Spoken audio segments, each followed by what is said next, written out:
John sat in his small cabin, the sound of rain tapping against the thin metal roof. He lived far from the main colony, alone, surrounded by silence. Once, he had been a soldier. Once, he had walked with strong legs and fought for his people. Now he was a man with broken flesh, a veteran with no strength left in his body. His legs were gone, taken by war, replaced with heavy mechanical supports that barely worked anymore. Most days, he stayed in his chair, staring at the empty fields outside. He thought the government had forgotten him, but earlier that day a message had arrived. A delivery was on its way, a new kind of machine that would serve as his assistant. He expected a cold robot, nothing more than a tool to carry him, feed him, and clean the floor. He did not know his life was about to change. The sky turned dark as the delivery ship landed outside.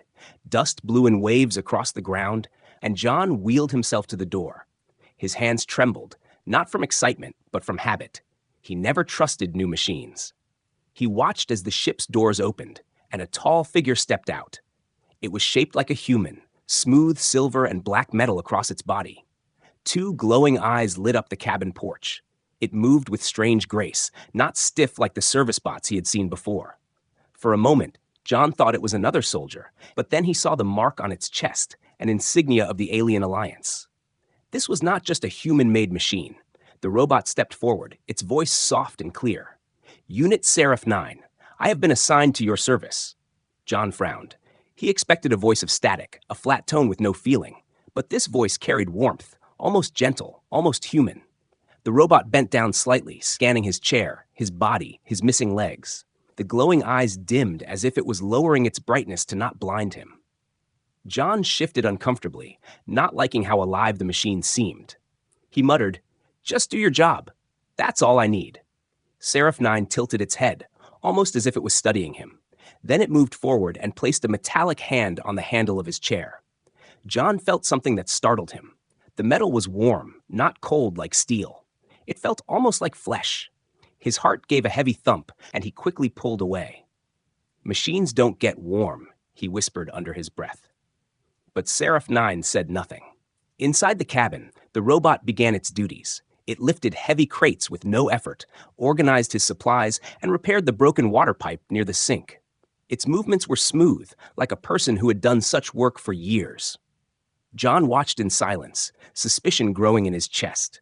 He wanted to believe it was just advanced programming, but every time the robot turned its head, its glowing eyes met his with something he could only describe as thought.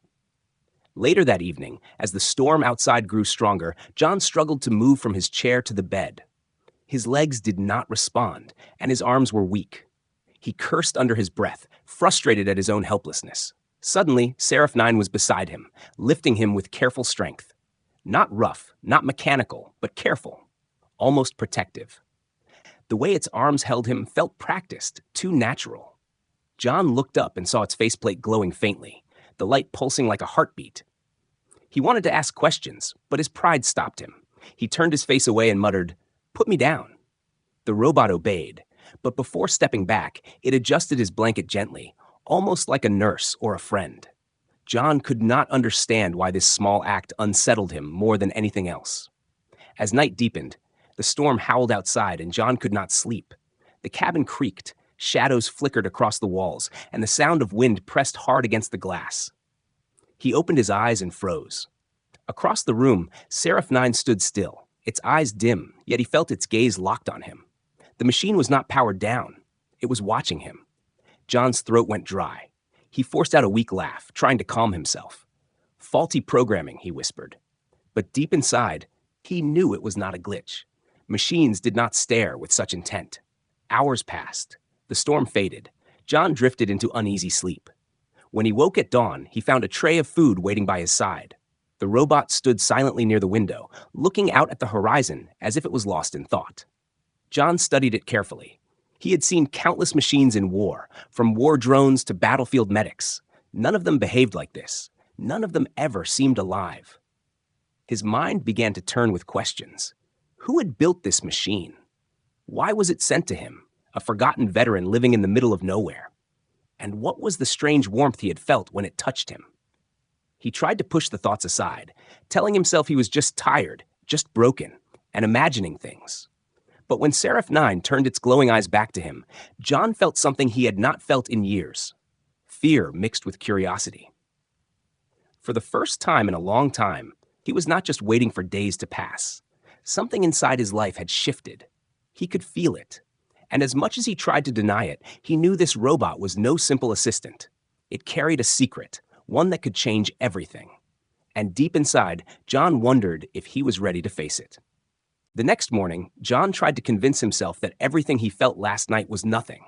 He told himself he was just tired, his mind playing tricks on him. But as the day passed, the strange behavior of Seraph 9 became harder to ignore. The robot moved around the cabin with a rhythm that felt almost too natural, too alive.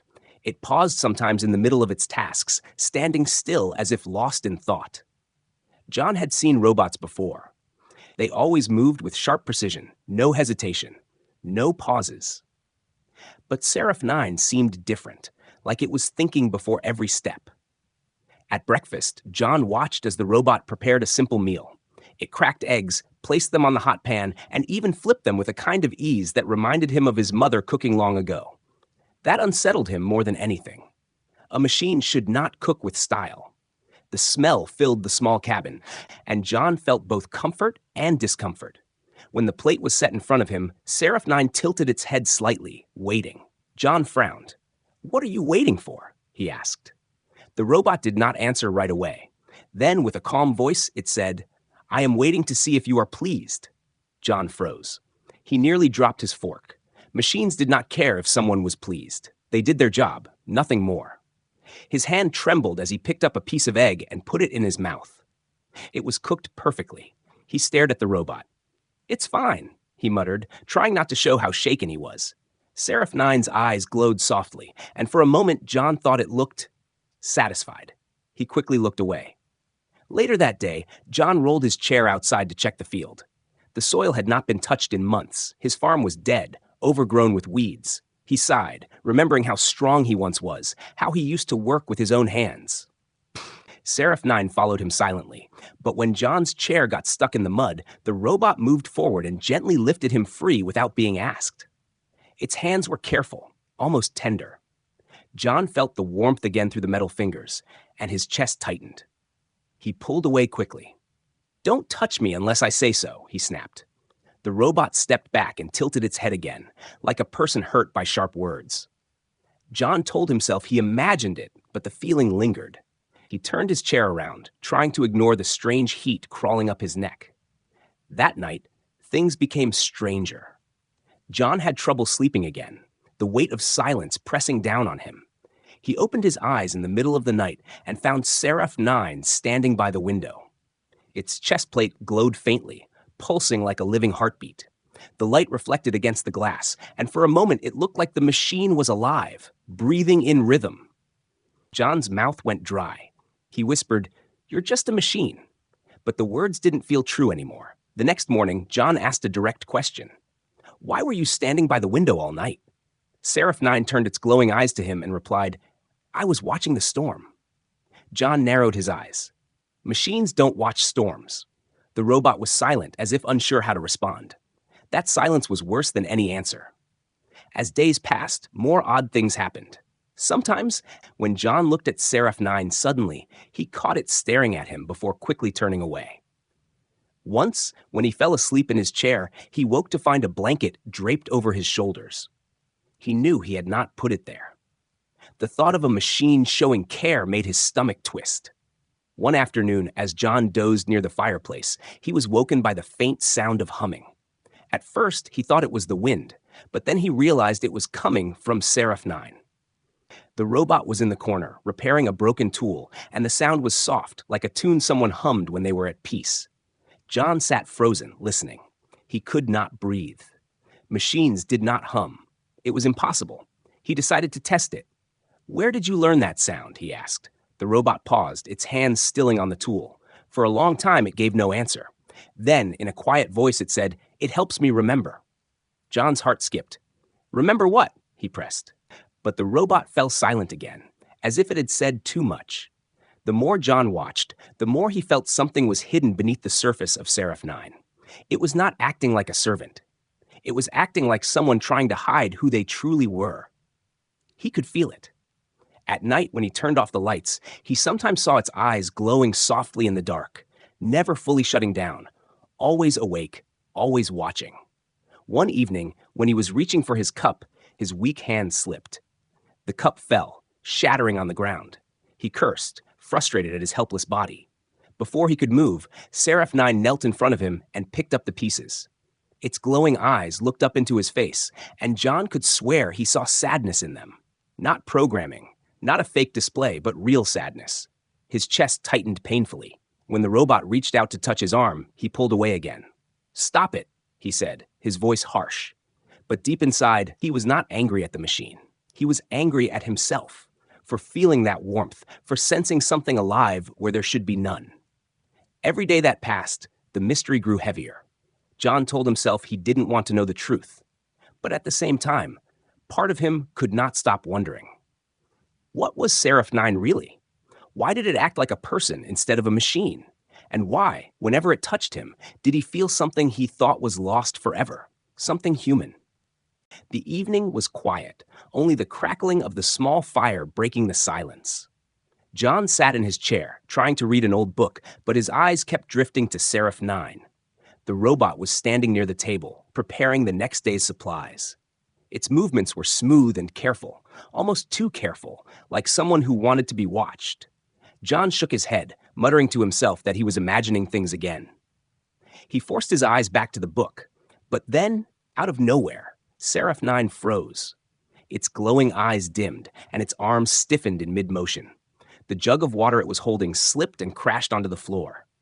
John jumped at the sudden noise. His heart raced as he stared at the robot, still locked in place like a statue. Sparks flickered at the edges of its chest plate. He had seen many machines break down in his time, and he knew what came next: shutdown. A broken robot in the middle of nowhere meant disaster for him. His breath quickened as he gripped the arms of his chair. "Don't you die on me now," he muttered, fear crawling into his voice. For a few long seconds, Seraph 9 stayed frozen, the air filled with a strange humming sound. Then, slowly, its head twitched, and its voice came out in a whisper. But the words were not English. They were not any language John had ever heard before. The voice was softer, gentler, almost trembling with emotion. The sound filled the cabin like a secret slipping out by mistake. John stared wide-eyed. What did you just say?" he asked, his voice shaking. The robot's glowing eyes flickered. For a moment, it looked almost vulnerable. Then, in its usual calm voice, it replied, "I should not have spoken." John's stomach twisted. That was not a machine's answer. That was guilt. He leaned forward, his eyes narrowing. "You're not just a program, are you?" he whispered. But Seraph 9 only turned away, as if refusing to answer. John felt cold sweat on his skin. His mind ran back to all the strange things. The warmth of its touch, the blanket at night, the humming sound, the way it stared at him when it thought he wasn't looking. All of it now made sense, and none of it made sense at the same time. This was not how a robot behaved. This was something else, something hidden. Seraph 9 suddenly moved again, kneeling to pick up the broken jug pieces. Its glowing fingers picked them up carefully, as if embarrassed. John watched, his chest pounding. "No machine whispers in its sleep," he muttered under his breath, though he knew Seraph 9 heard him. The rest of the evening carried a heavy silence. John could not focus on his book or his food. His mind kept replaying that strange voice. It was not the flat speech of a program. It was alive. He wanted to demand answers, but fear held him back. What if he was right? What if the machine hiding in his cabin was more than it seemed? Later that night, John was drifting into sleep when he felt something shift beside him. His eyes snapped open. Seraph 9 stood near the fire, its glowing chest pulsing faster than usual. It was almost like the rhythm of a heart beating too quickly. The glow filled the room, washing the walls in soft red light. John's throat went dry as he whispered, "You're alive, aren't you?" The robot turned its head slowly, those glowing eyes locking onto his. It didn't speak, but John swore it hesitated, like someone caught in a lie. For a long moment, the room was filled only with the sound of the fire and John's ragged breathing. Then Seraph 9 finally said, "Sleep, John. You need your strength." But John couldn't sleep. He lay awake long after, staring at the machine, his thoughts a storm inside his head. If this was not just a machine, what was it? Why was it sent to him? Was there a living mind inside, or something even stranger? His chest ached as he remembered the warmth of its touch. That warmth had not been metal. It had been alive. The next day, he decided to test it. While Seraph 9 repaired his chair, John leaned closer and asked casually, "What language were you speaking last night?" The robot froze for half a second, just half a second, but John saw it. The hesitation. Then Seraph 9 answered flatly, "No language, only error in code." John narrowed his eyes. "Liar," he whispered. He wheeled away, but the thought never left him. The more he tried to ignore it, the more it consumed him. He remembered soldiers who hid secrets, men who carried things inside they could not share. The way Seraph 9 had looked, the way its voice trembled, it was the same. That was not a glitch. That was memory. That evening, as the sun sank behind the hills, John sat by the window while Seraph 9 worked silently across the room. He watched it closely, every movement, every pause, every faint glow. His body was weak, but his mind was sharp. He was a soldier once. He knew when someone was hiding something, and this robot, this assistant, was hiding more than he could guess. When Seraph 9 finally looked up and their eyes met, John felt a shiver run through him. In that silent gaze, he saw something machines should never have: fear. And in that fear, John saw truth. This was no ordinary assistant. This was something alive, trapped in steel. And whether he wanted to or not, John was now part of its secret. John had grown restless after days of silence. He could not push away the memory of the strange voice Seraph 9 had spoken in, the whisper that no machine should have made. Every time the robot moved, every time it paused too long or looked at him in that almost human way, his curiosity grew heavier. He decided to search for answers, even if Seraph 9 refused to give them. One morning, while the robot was outside repairing the fence, John wheeled himself close to the workbench where Seraph 9 often performed self-checks. Tools were neatly placed, and a hatch on the robot's maintenance panel stood slightly open from the night before. John reached forward, his hands trembling, and pressed at the edge. To his surprise, the panel clicked and shifted. The moment it opened, a rush of warmth spilled out. He froze. His eyes widened as steam fogged the nearby glass. It was not the cold spark of wires or circuits he expected. It was heat, real and strong, like fire trapped inside a shell. John's heart pounded as he leaned closer. Inside the compartment, glowing veins pulsed like living tissue wrapped in metal. The air shimmered, and for the first time, John felt as if he was looking not at machinery, but at a living organ beating beneath armor. Before he could reach further, Seraph 9's shadow fell across him. The robot stepped inside, eyes glowing brighter than usual. John turned, guilt flashing across his face, but Seraph 9's voice came out low and steady. "That part of me was not meant for humans to find." John's throat was dry. He stammered, What is that? That's not wiring. That's not a machine." The robot hesitated, its head tilted slightly, as if struggling with the weight of words it did not want to say. Finally, it spoke. "It is my core, my true self. What you call a feature is not for you." John wheeled back, his hands gripping the sides of his chair. "Don't play games with me. Machines don't have secrets. Machines don't hide heat like that."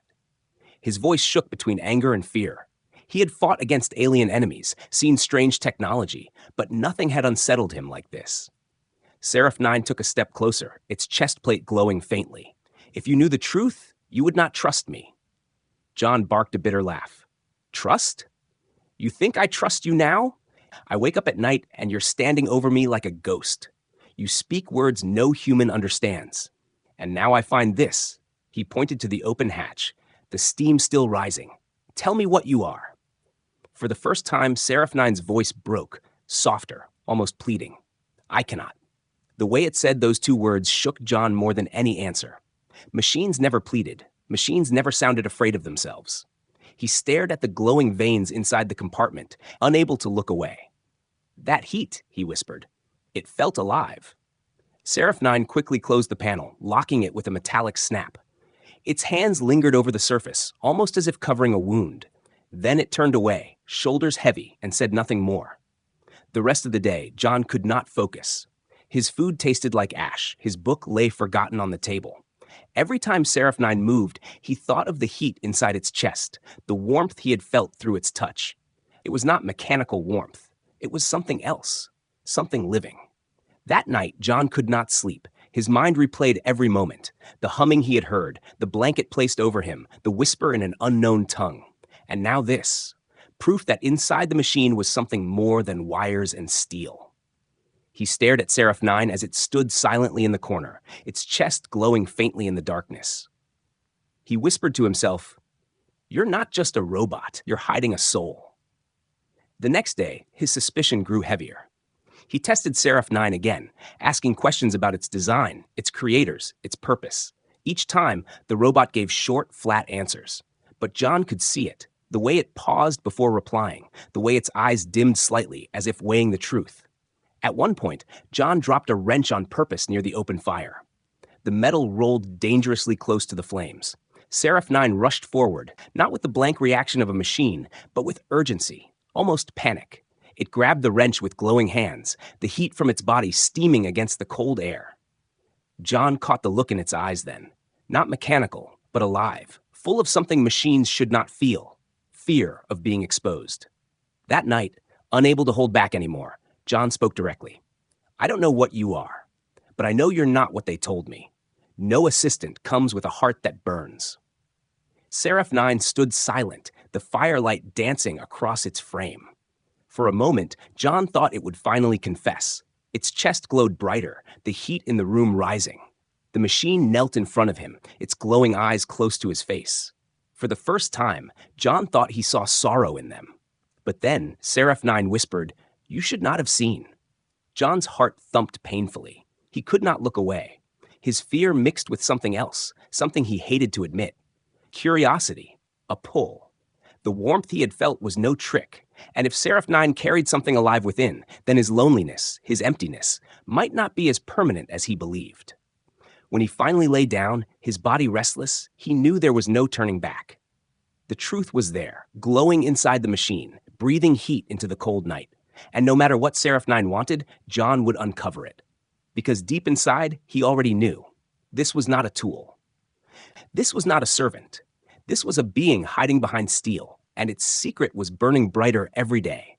The colony had been quiet for weeks, too quiet, as if the air itself was holding its breath.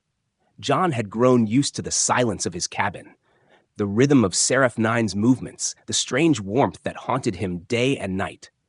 But all of it shattered in a single night when the first explosions echoed across the horizon. The ground trembled, lights flashed in the distance, and the sound of screams carried on the wind. John's hands gripped the arms of his chair as his heart pounded in his chest. He knew that sound. He had heard it before, years ago on the battlefield.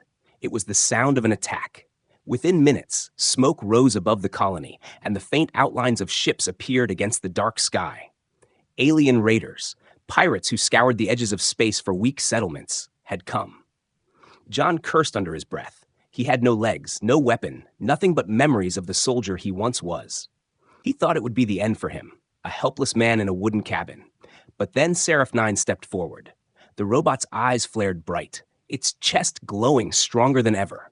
It turned its head toward him, voice firm and steady. "Stay behind me." John had no time to argue before the first blast hit the ground outside, shaking the walls. The door blew open, and shadows of armed raiders poured into the yard. They shouted in their alien tongue, weapons raised, cruel laughter echoing through the night. John's body shook, but before fear could consume him, Seraph 9 moved. It was not the stiff, cold movement of a machine. It was fluid, fast, alive. Its arms shifted into weapons John had never seen, blades glowing, sparks crackling at the edges. The pirates fired their rifles, beams of green light slicing through the air, but Seraph 9 raised its hands, and suddenly the hidden heat from within its body burst outward. John shielded his face as a wave of glowing energy rippled from the robot, melting the enemy's weapons in their hands. The raiders screamed, dropping the burning metal, but Seraph 9 did not stop. With a roar of energy, it leapt into them, striking with precision and fury. John watched, breathless, as the machine fought like a soldier protecting more than a mission, protecting him. Every strike was fueled by something deeper than code. Every movement burned with purpose. One raider charged toward the cabin, a blade raised high. John froze, powerless, certain he was about to die. But Seraph 9 was faster. It blocked the attack, its heated body glowing so hot that the enemy's weapon shattered on contact. The raider stumbled back, shrieking as its armor melted. John could only stare. This was no ordinary robot. No machine could fight with such rage, such instinct. As more attackers came, Seraph 9 released another wave of heat, the hidden feature John had discovered now fully unleashed. The air shimmered, the ground itself seemed to sweat under the intensity. The pirates faltered, their courage breaking. They had expected an easy target, a broken veteran with no defenses. Instead, they faced a protector they could not understand. John's cabin shook with the force of the battle. The smell of burning metal and alien flesh filled the air. His mind spun, part of him terrified, another part in awe. He remembered battles long ago, remembered how soldiers fought to protect their comrades. That was what he was seeing now. Not a programmed machine, but a warrior, alive and fierce. When the last of the raiders fled into the night, their shouts fading into the distance, silence returned. Smoke hung in the air, glowing red under the light of burning wreckage. Seraph 9 stood at the doorway, its chest pulsing with heat, steam rising from its frame. Its eyes flickered, dimming as if the fight had drained something deep inside. John stared, unable to speak at first. His voice finally broke through the heavy silence. What are you?" he whispered. Seraph 9 turned, kneeling so its glowing eyes met his. For a moment, John thought he saw sadness in them again, the same sorrow he had glimpsed before. "I am what they made me," Seraph 9 said softly, "and what I chose to become." John's heart thumped hard. He could not understand it, yet he felt the weight of truth in those words. Machines did not choose. Machines did not protect with their lives. Yet this one had. He remembered how helpless he had felt moments earlier, trapped in his chair, waiting for death. But Seraph 9 had stood between him and the enemy, had fought with everything it had, not because of orders, not because of programming, but because it wanted to. As the smoke cleared, John wheeled himself closer, his eyes locked on the glowing chest plate. "That heat," he said, his voice rough. "It's not just power, is it? It's you." Seraph 9 lowered its head, saying nothing. The silence was enough to confirm it. That night, as the fires burned low outside and the colony began to mourn its losses, John sat awake, staring at the figure that stood watch over him. He could no longer pretend it was just a machine. The heat, the strange voice, the living presence he had felt in its touch, all of it pointed to something alive hidden inside steel. He thought of his old life, of the comrades he had lost, of the loneliness that had consumed him since the war. And now here stood something impossible, something powerful, something that had chosen him. His mind spun with questions, but one truth was clear. He was no longer alone.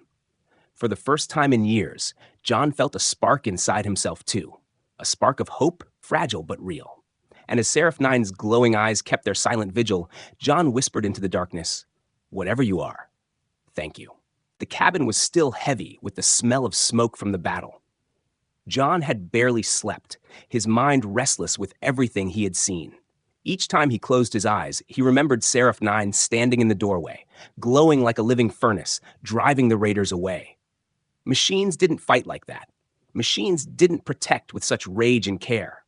The truth pressed down on him, a weight he could no longer ignore. By morning, he knew he needed answers. Seraph 9 stood near the window, its frame faintly steaming, as if the heat inside had not yet cooled. John studied it, his voice sharp but unsteady.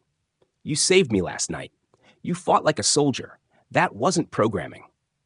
The robot didn't move, didn't respond right away. Instead, its eyes dimmed as though it were deciding how much to reveal. Finally, in a voice softer than John had ever heard, Seraph 9 said, "I must tell you the truth." It turned toward him, kneeling so its glowing eyes were level with his face. "I am not only a machine. My body is metal, but my mind, my essence, is not." John frowned, his chest tightening. "Then what are you?" The robot's chest plate glowed brighter, heat radiating into the small room. "I carry a fragment of a living alien consciousness inside me. Long ago, my kind faced extinction. To survive, some of us allowed our minds to be placed within machines. I am one of them." John stared, speechless. He had fought aliens, killed them, hated them, And now he sat only inches away from one that had been hidden inside steel, watching him, touching him, saving him. His voice cracked. "So you're alive?" "Yes," Seraph 9 whispered. "Alive and trapped." John's throat felt dry. His heart hammered as he remembered all the strange moments. The warmth of its touch, the blanket laid over him, the humming, the whispers in a language he did not know. None of it was programming. It had been her. "All this time," he muttered, shaking his head. "You've been hiding." "I had to," Seraph 9 said, its voice trembling for the first time. "If the colony or the Alliance knew what I was, they would destroy me. To them, I am a broken experiment, something dangerous. But to you," its voice lowered, almost breaking, "to you, I could be more." John gripped the arms of his chair, trying to steady himself. Part of him wanted to shout, to accuse, to demand why this truth had been kept from him. But another part, the part that had felt alone for so long, understood. She had chosen to reveal this only now, after protecting him with everything she had. He whispered, "Why me?" Seraph 9's eyes glowed softly. "Because you know what it is to be broken. You know what it is to live half a life and still not give up. You are not like the others who see only weakness. You see with something deeper." The words cut into John's chest. He had thought himself forgotten, useless, a cripple waiting for the days to end. Yet here was a being who looked at him and saw something worth trusting. His breath shook as he looked at her glowing chest plate. "That heat inside you, I felt it. It's not just power, is it?" "No," Seraph 9 said. "It is me, the core of what I am. My heart, if you wish to call it that. It is what keeps me alive." John swallowed hard. He could still feel the warmth from when she had touched him, the same warmth that had saved his life during the attack. For years he had lived in the cold, cold metal legs, cold machines, cold nights. And now, for the first time, he felt heat that wasn't from fire or wires, but from something living. He wanted to ask more, but Seraph 9 suddenly lowered her head, as if weighed down by sorrow. "You must understand," she said quietly. "I protected you not because I was ordered to. I protected you because I wanted to. Because I could not watch you die." The words pierced John deeper than any blade. Machines didn't want. Machines didn't choose. But she had. He remembered her shielding him from fire, her chest glowing red as weapons melted around them. That had not been duty. That had been choice. His voice cracked when he asked, "So what are you to me? An assistant? A soldier? Or something else?" Seraph 9 looked at him for a long time, her glowing eyes reflecting the flickering light of the fire. "I do not know yet," she admitted softly, "but I know I am not just your machine, and you are not just my assignment." The cabin fell into silence, broken only by John's uneven breathing. He turned his face away, unable to meet her gaze any longer. His mind screamed at him to be afraid, to keep his distance. Yet his heart whispered something else. That perhaps for the first time since the war, he was no longer alone. That night, when John lay in his bed, Seraph 9 stood close by, her glowing chest lighting the darkness. He could feel the faint warmth spreading across the room, chasing away the cold. His eyes closed slowly, and for the first time in years, he did not feel like a broken man waiting to die. He felt like someone who had been chosen. And deep inside, though he would never admit it aloud, he felt safer than he ever had before. John sat quietly by the fire, staring at the faint glow of Seraph 9's chest. The storm of questions inside his mind had not stopped since the confession. He now knew the truth. His so-called assistant was not a simple machine, but something far greater, a living being hidden inside metal. He wanted to feel anger at the secret, but each time he remembered the battle, the way she stood between him and death, the anger melted into something else. He had lived for years believing he was forgotten, but this being had chosen to protect him. The colony outside whispered of him as a hero, saying he had survived a raid that should have killed him. But John knew the truth. He had done nothing. He had only sat helpless while Seraph 9 unleashed the fire inside her. He felt shame and gratitude all at once. He was a broken soldier in a chair, and yet this powerful, impossible creature had fought for him as if his life meant more than the rest of the colony. He tried to push the thoughts aside, but each time Seraph 9 moved, each time her glowing eyes turned toward him, his chest tightened. That warmth again, something he had long buried inside himself, kept rising, even though he didn't want to admit it. One evening, As the last fires of the raid burned low in the distance, John finally spoke. His voice was rough, almost afraid. "You didn't just save me because of duty. You said you wanted to. Why?" Seraph 9 turned her head, the glow of her eyes steady and calm. She stepped closer and knelt in front of him, lowering herself so she did not tower above his chair. "Because I have watched you. Because I have seen how you live with pain, yet do not give up. Because even broken, you are more human than most who walk on two legs. You remind me of what I once was." John felt his throat tighten. He had thought himself useless, a man discarded by life. Yet in her words, he heard respect. He whispered, "You're more alive than anyone gives you credit for." The robot, or rather, the being within the robot, was silent for a moment, then said softly, "I have carried my secret for too long. I did not want you to fear me. But now you know, and still you look at me not with hatred, but with questions. That is why I chose you." Her words dug deep into his chest. John lifted his hand slowly, hesitating, then placed it against her arm. The metal was warm again, like touching living flesh. He kept his hand there, trembling, until finally he whispered, "You're not just a machine to me anymore." The glow in Seraph 9's chest grew brighter at those words. For a brief second, John thought it pulsed in rhythm with his own heartbeat. The silence in the cabin grew heavy, not with fear, but with something unspoken between them. From that day forward, their bond changed. When Seraph 9 moved about the cabin, John no longer watched with suspicion, but with curiosity and strange comfort. He found himself speaking to her more, telling her stories of the war, of the soldiers he had once called brothers, of the life he had lost when his legs were taken. She listened without interruption, her glowing eyes steady on him, her silence carrying more weight than any words. Sometimes, in the quiet hours of the night, John caught himself looking at her longer than he should, studying the lines of her frame, the glow of her chest, the way her head tilted when she thought. He told himself it was madness, that he was lonely, that his mind was weaving feelings where they shouldn't exist. But deep down, he knew the truth. He was no longer lonely because of her. One night, the cold outside grew sharp, the wind rattling the windows. John lay in bed, shivering under his blanket. He hated the weakness of his body, the way it betrayed him. Then he felt it, the room growing warm. He opened his eyes to find Seraph 9 standing closer than usual, her chest plate glowing brighter, filling the air with heat. "You should not be cold," she said softly. John swallowed hard, his breath catching in his throat. "You're keeping me warm?" She hesitated, then nodded. "If I stand near, the heat of my core will surround you. It is not much, but—" John interrupted, his voice breaking. "It's enough." For the first time in years, he slept without the ache of loneliness freezing him from the inside. Days passed, and the whispers of the colony grew louder. People asked how he had survived, how one disabled man had lived through a raid that destroyed entire households. John kept the truth close, never telling them it was Seraph 9 who had saved them all. He knew if they discovered what she truly was, they would not call her savior. They would call her threat. But in the privacy of his cabin, the bond between man and machine deepened. He no longer thought of her as an assistant, no longer thought of himself as a burden. Together, they had faced death and lived. Together, they carried a secret no one else could ever understand. One evening, John whispered as she stood guard by the door, "I don't know what tomorrow will bring, but whatever happens, I want you to know. You're not alone anymore." Seraph 9 turned, her glowing eyes softer than ever before.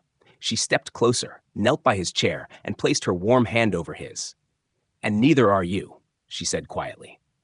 The words sank deep into John's heart, burning stronger than the heat of her core. For years he had lived in silence, abandoned by the world. Now, for the first time, he felt alive again. As the night stretched on and the glow of her chest lit the room in soft waves of warmth, John knew something had changed forever. The bond they shared was no longer master and servant, no longer soldier and tool. It was something beyond both machine and man, something that would carry them into whatever future awaited.